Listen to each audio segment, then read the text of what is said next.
Muchas gracias y un buen día. 7:18, Héctor. Ahí está la respuesta. ¿Vio que se podía? Entre 30 y 31% tendrían hoy los embalses si se hubiesen tomado a tiempo las medidas de estímulo de zanahoria y garrote para el ahorro de energía. No se hizo y estamos en el 28. Los embalses no estarían llenos, tendríamos un 3% más de disponibilidad. No es que nadie dijo que iban a estar llenos, Héctor.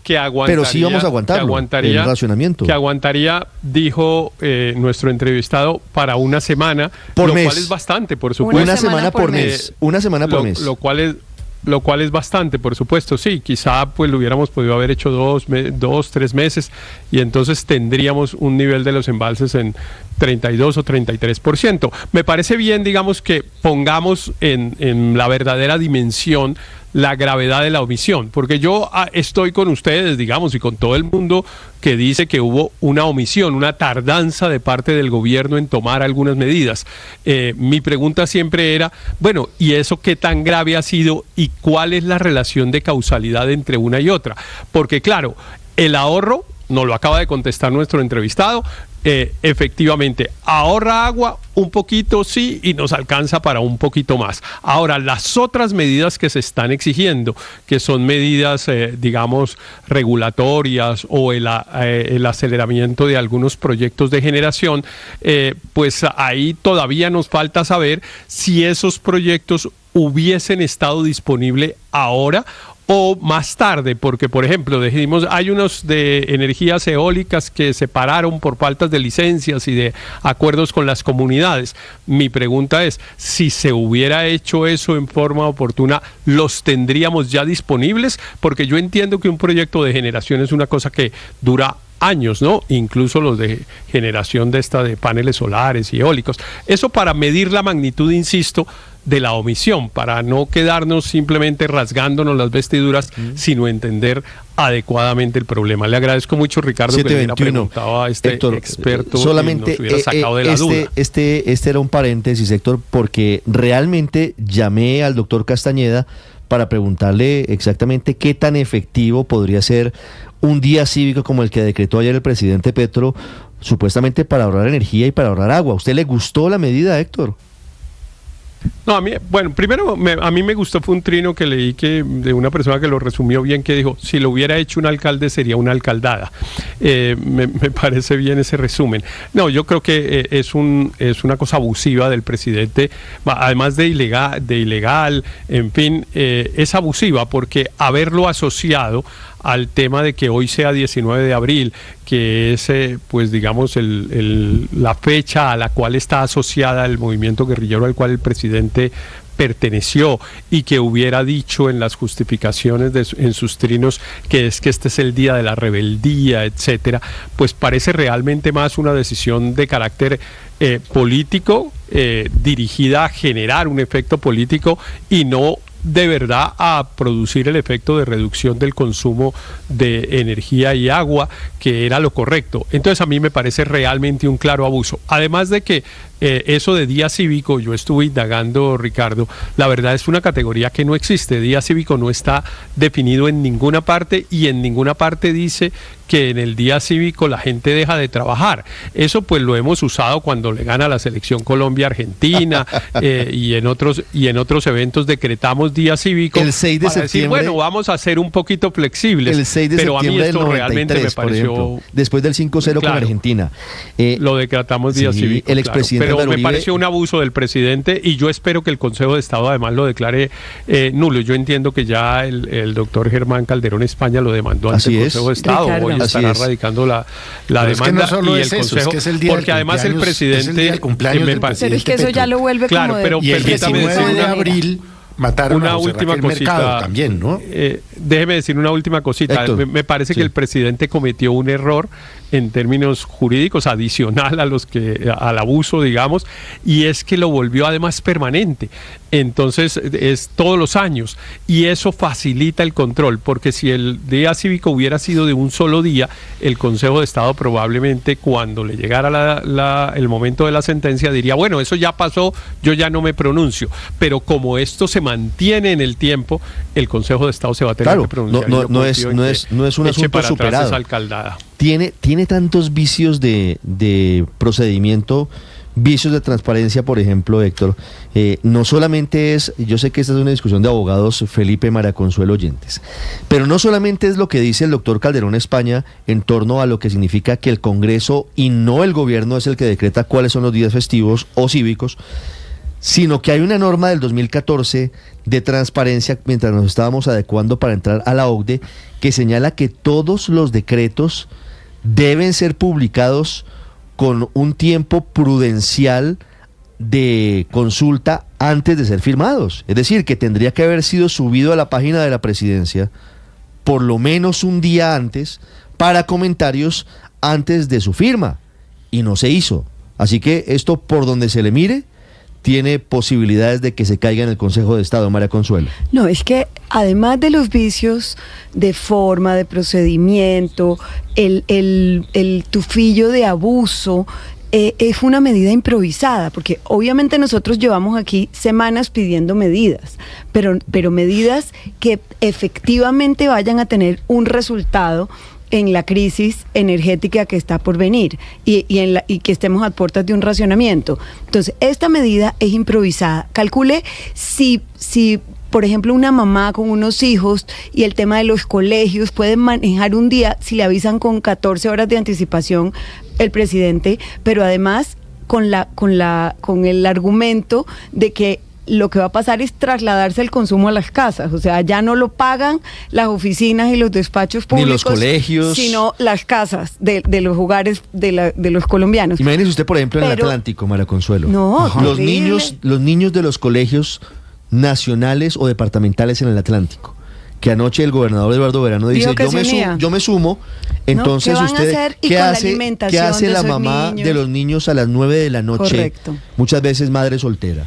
Muchas veces en quién cuida de los niños. Dejándoles el desayuno y el almuerzo a los muchachitos y buscando quién. ¿Alguien habrá pensado en el gobierno en las consecuencias? ¿Quién los va a cuidar? Algunos niños solo comen en el colegio. Solo comen en el colegio, el 40% Ricardo, de la carga nutricional. Pero ya pasar a que el decreto del día cívico sea el día del cumpleaños del presidente, ya lo vuelve es una payasada, o sea, ya lo vuelve es un tema que parece de la novela de la fiesta del chivo, de Vargas Llosa, en donde la historia del dictador Leónidas Trujillo de la República Dominicana. Parecen cosas de República Bananera, en donde hay día cívico porque es mi cumpleaños, o sea, eso sí ya me parece de chiste, de burla con nuestra democracia. 726. Más que burla es peligroso. Ahora que mencionaste, ¿no? lo que hizo el gobernador Verano de la Ya Rosa, lo escucho, Felipe. Luis Ernesto. Terminó el presidente haciendo casi que un referendo de quiénes lo apoyan y quién no lo apoya. Entonces los mandatarios locales rápidamente tuvieron que ver cómo se alineaban, si se alineaban congraciándose con el presidente y su chambonada y su improvisación de último minuto, y además con las dificultades de implementar eso en sus departamentos, en sus ciudades, o si por el contrario se apartaban de esa medida como pasa con Bogotá. Y le digo, yo creo que el alcalde Galán le hizo un enorme favor al presidente, apartándose del día cívico, porque la cantidad, como decía María Consuelo, la cantidad de padres de familia que le dicen, oiga, su hijo mañana no tiene colegio, pero usted sí tiene que ir a la oficina. Ah, carajo, ¿con quién dejo el hijo? ¿Cómo hago? ¿Cómo organizo? Esa persona hoy en Bogotá, disfrutando, entre comillas, su día cívico, estaría emberracadísimo con el presidente, pero no porque le den un día libre. Si algo le gusta a los colombianos son los puentes. Nosotros amamos nuestros puentes, digamos la verdad, nos encanta que nos den un día libre, pero no es semejante mediocridad, semejante improvisadera, 14 horas antes. ¿Quién se organiza en qué? Pero además, ¿con qué argumentación? La argumentación es que con esto vamos a economizar agua. Es que esa pregunta, Ricardo, claro, acabamos de entrevistar a un experto en el tema, pero es que esa pregunta la puede responder cualquiera en su casa. ¿Qué tan efectivo es un puente para el consumo de agua? Pues muchos saben que de pronto el puente ven más televisión o ese día se dedican a lavar la ropa. Entonces está absolutamente claro que el consumo de agua, el consumo de energía no depende de si el día es festivo o es día laboral, depende de nuestra cultura y hábito de consumo, de nuestra cultura de trabajo, depende de muchos otros factores, y ahí es donde hay que centrar los esfuerzos de una campaña ciudadana y pedagógica, en que las personas no cambien un día, sino cambien unos hábitos recurrentes. Entonces, de verdad, sí, Yo creo que esto Felipe. no tiene color político, esa improvisadera permanente realmente lo que hace es confrontar a las personas en situaciones absolutamente inaceptables y a mí sí me molestó mucho cuando vi Felipe. ese llamado a un día cívico. Claro que me encantan los puentes, pero es que ¿qué es ese desorden tan absurdo? No tiene presentación realmente. Pero mire, hablando de política, Felipe, el trino que pone el presidente o el mensaje en X que pone ayer el presidente sobre las 3 de la tarde nos lleva a un escenario adicional del que no hemos hablado. Y es que están convocadas marchas el próximo domingo en 18 ciudades del país en contra de su gestión. No solamente de la derecha, como dice Héctor, de muchos sectores, de los médicos, de los pacientes, de muchos sectores inconformes con su gobierno. Y al presidente no se le ocurre sino poner en Twitter que invita a todos los bogotanos que puedan a que salgan de Bogotá. De su cuenca hidrográfica. A Hágame que el favor. consuman agua de otro lado. Te invito a un paseo a otra cuenca hidrográfica. Con la teoría de que como no van a estar en Bogotá, entonces no se reduce el nivel de los embalses. No, es que a mí, por ejemplo, esa frase, la última frase de uno de sus trinos, en la que dice: mañana es un día de rebeldía nacional, mañana conjugamos las fuerzas de la vida, ahuyentamos los convocos de la muerte. Tengo ni idea de dónde sacó ese convocos. Bueno, mañana es el día de la vida en la tierra, mi día, porque es su cumpleaños, tu día.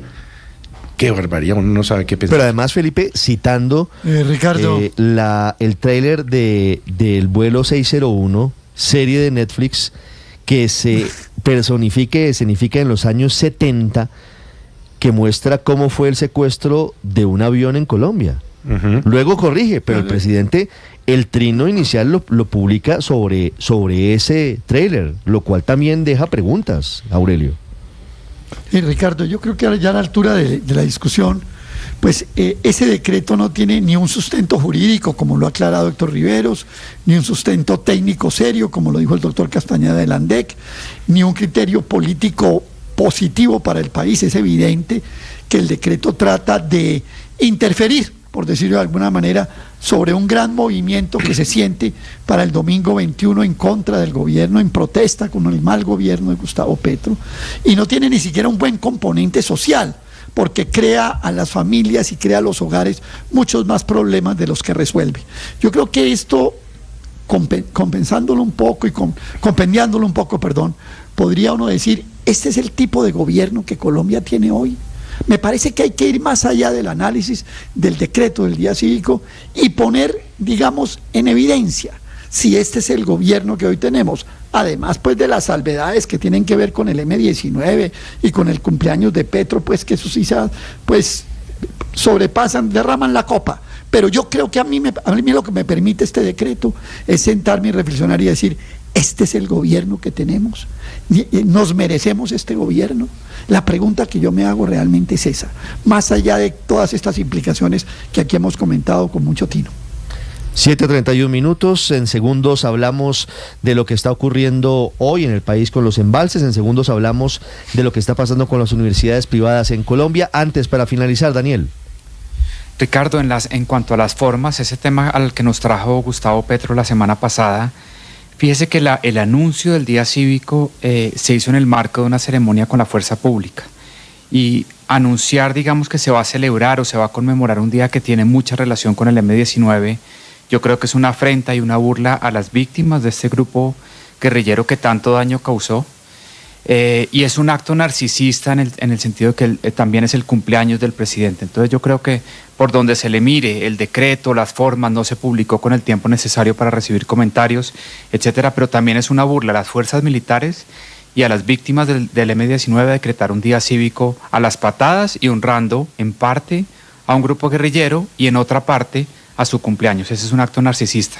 Y lo mismo que usted dice en cuanto a las formas, el primer tuit que puso el presidente Petro sobre lo de las marchas del domingo fue citando un trino de un secuestro de un avión, como celebrando también un acto de lo que él llama rebeldía, yo llamaría un acto criminal y un acto terrorista, que fue el secuestro de un avión. Sí, estamos viendo esa serie muy bien hecha, pero no es para celebrar o conmemorar el secuestro de un avión. Yo creo que no estamos para eso, menos cuando en este momento todos los indicadores de seguridad se están empeorando: el secuestro, la extorsión, los homicidios, las masacres, los homicidios colectivos. Entonces, muy delicado lo que estamos viendo del presidente Petro, no solo en cuanto a chambonadas, sino también a honrar, digamos, y a celebrar la violencia, los secuestros, los actos terroristas y defendiendo a criminales. El presidente, hay que decir, Paola, que siempre se ha enorgullecido de haber pertenecido al M-19. El presidente siempre ha tenido eso como uno de los elementos en los que dice, además el M-19 entregó las armas, es un ejemplo de un proceso de paz exitoso y sí, lo que ocurre es que una cosa es eso y otra cosa es eventualmente celebrarlo, ¿no? Conmemorarlo. Y está cumpliendo a cabalidad lo del gran sancocho nacional que decía Jaime Bateman, sin lugar a dudas, porque aquí ya, digamos, con este decreto ya que no tiene sustento jurídico, que no tiene sustento técnico, pues ya realmente ya no sabemos cómo en qué andamos y en qué va el sancocho, pero que va en sancocho, Ricardo. Ahora me quedo pensando, por ejemplo, en la parte de los niños que hoy no pudieron ir a estudiar. Esos niños, pues en el colegio estarían con un papel, con un lápiz, con un tablero al frente. ¿Sabe qué les está tocando hacer a millones de mamás en el país? Prenderles la televisión, que es seguir consumiendo, por ejemplo, energía. Lo que le decíamos al doctor Castañeda, ¿será que la gente entonces cuando se queda en la casa desconecta la nevera? Pues claro que no. ¿Será que la gente en Barranquilla? Claro que no.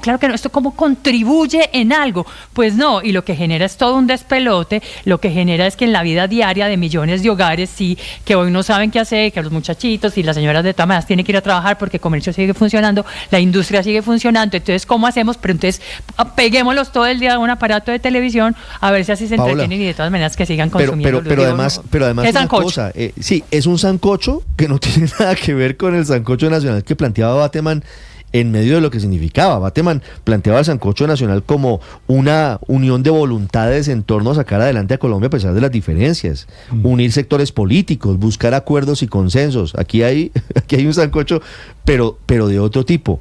Sabe que hay algo adicional, María Consuelo, para terminar, y ya saludo al doctor Amílcar Acosta, que está con nosotros.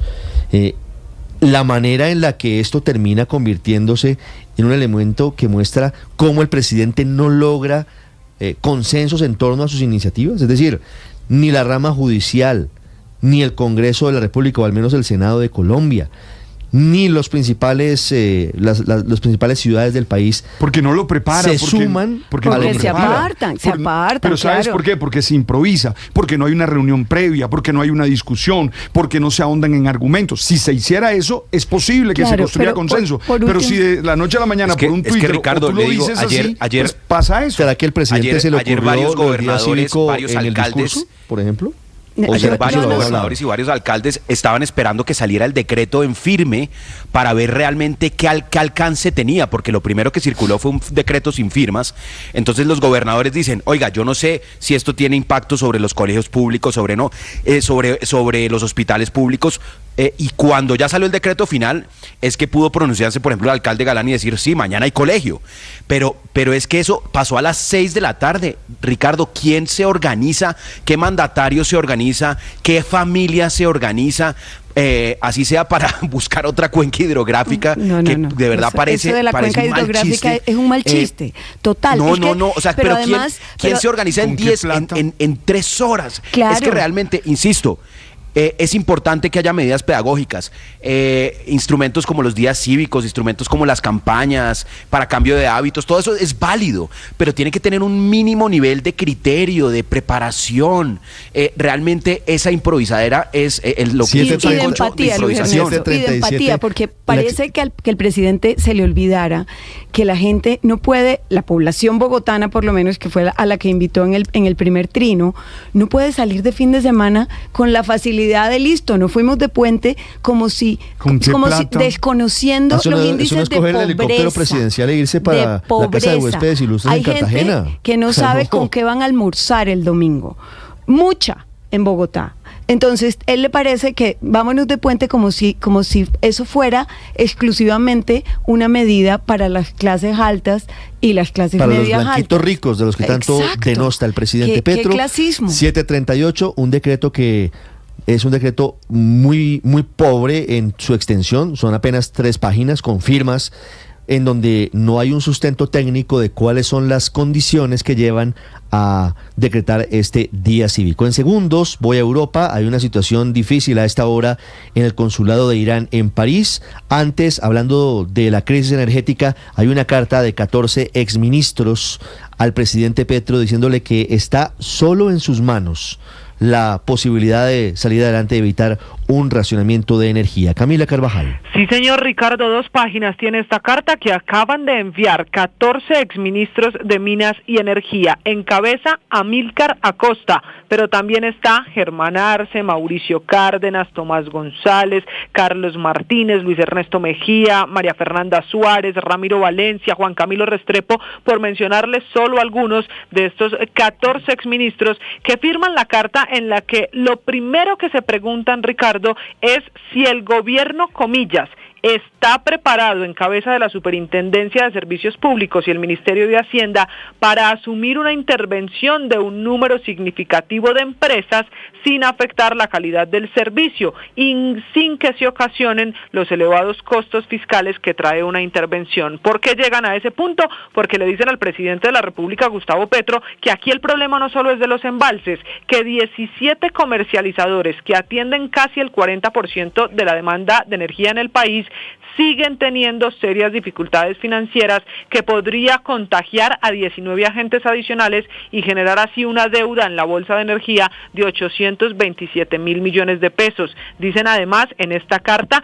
que todas las advertencias que han hecho sobre la dificultad del sistema energético en el país han sido desestimadas y que aquí el problema no solo es el fenómeno del Niño, también la incertidumbre por el suministro de gas y la precariedad en la que están sumidas las instituciones fundamentales como la CREC para atender este tipo de situaciones. Por último, la carta termina haciéndole una invitación al presidente Gustavo Petro. Dice que está en sus manos evitarle al país un costoso e innecesario apagón, que es ese fantasma que hace ya semanas tenemos los colombianos. 7:40, doctora Mil.